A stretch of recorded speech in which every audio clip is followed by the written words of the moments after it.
Alright, what I want to do now is just quickly go through some of the things that you're going to include in your notepad somewhere in your design. There are several items listed in the assignment. One is a thumbnail image, one is lines to write on for after your notepad is created when you're writing with a pen or pencil. One is a watermarked image, which is a faded out image, and the other is a text, which is in the form of a quote or a slogan. So I already have the template that you're going to be using open in Illustrator. First thing I'll show you is one way to get some nice even lines, like writing lines. If I go to the text tool, and I can use these grids, these rulers that are set up for you, and I can drag a text box from one corner to another. Then if I hold down Shift and the underscore key, I can start just adding in lines. One thing to keep in mind is if you use too small of a font, the lines will be very, very close together. So if I use like a 12 point, and usually when we're writing by hand, we don't write this close together. So you'll want to select a font that's a little bit larger so that you give enough space for writing on after your notepad has been created. So if I wanted to fill out the whole thing, I could just keep going by putting in lines.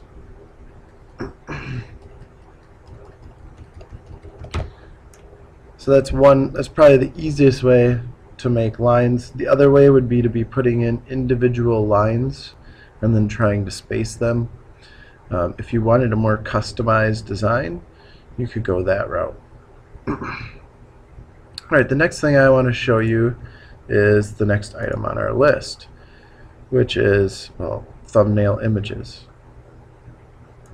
Just like any image, to place an image in a blank document, you go to File, Place. You have to have an image that you've found or designed. Either you created it or you found it online and saved it. I'm just going to use one of the sample images for the sake of time. Put in some tulips. To resize, you want to hold down Alt Shift. That's going to make sure that it resizes evenly so that it doesn't get all distorted. If I don't hold down Alt Shift, it allows me to resize however I want to. But if I do hold it down, it maintains correct sizing. Oh, I flipped my image. I'm going to undo that. Make this a little bit smaller. I could put it in my document. Remember, the goal in all of this is to be maintaining our design principles. So how you place these images is up to you. You're not required to have only one. You can have more than one. However, you just want to make sure you're utilizing your space and balance to make sure that it's not overwhelming in your design. Next thing I want to show you is a watermarked image. So again, I would go to File, Place to get an image in. I can use this chrysanthemum. And I'm going to again hold down Alt Shift to resize it evenly. And let's say I wanted to put it, for instance, behind my text. Well, I can bring it up right onto the area where these lines are.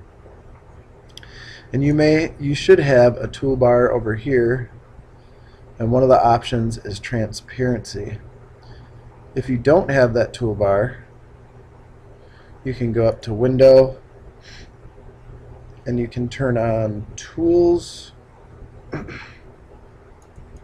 would also want to turn on, I believe that is it. So you just want to make sure you have Tools and Controls turned on. and that'll give you this toolbar over here. So once I click on this image, I'm going to go to transparency, and we start at 50%. If it's a really heavy, colorful image, I might have to go down a little bit more. Remember, I'm still trying to be able to write on this notepad and see whatever I write after I have printed this. So this image, I might have to go all the way down to 30, maybe 40% would work. We'll check it after I move it behind. So right now this image is sitting on top of these lines. I don't want it there. I want it behind the lines. So if I select that image and go up to Object, there's an option in here that says Arrange. That means however I stack my images on the page. I want to send it behind those lines, so I can tell it send to back. The only difficulty once you do that is it makes it very difficult to select that image. Notice it keeps selecting my lines, so I'd have to move my lines out of the way if I needed to make edits, and then move my lines back when I was done.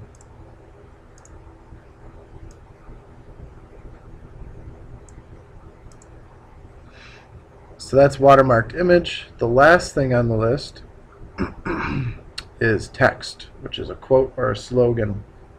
So you'd want to find some kind of an inspirational quote or slogan. And you'd also want to cite whoever it was. If it's your mom or dad, write their name. If it is Albert Einstein, write his name. Again, I would use the text tool. This time, rather than dragging a box, I'm going to click once, because that's going to make moving my box around a little bit easier.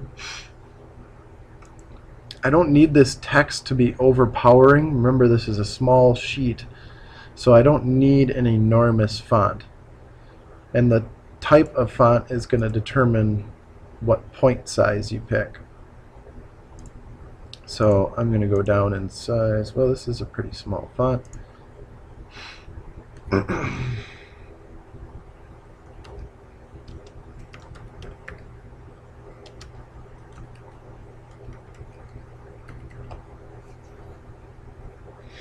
And I could hit enter. Usually when you cite a person's name, we go into a smaller font. Again, that is preference. Once I have that created, I can turn on my selection tool. I can move it around.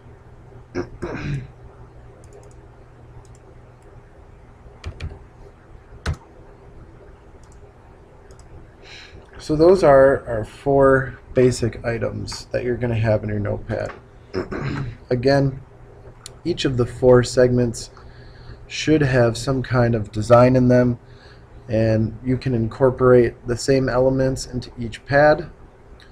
Each segment should be different than the other 3 segments.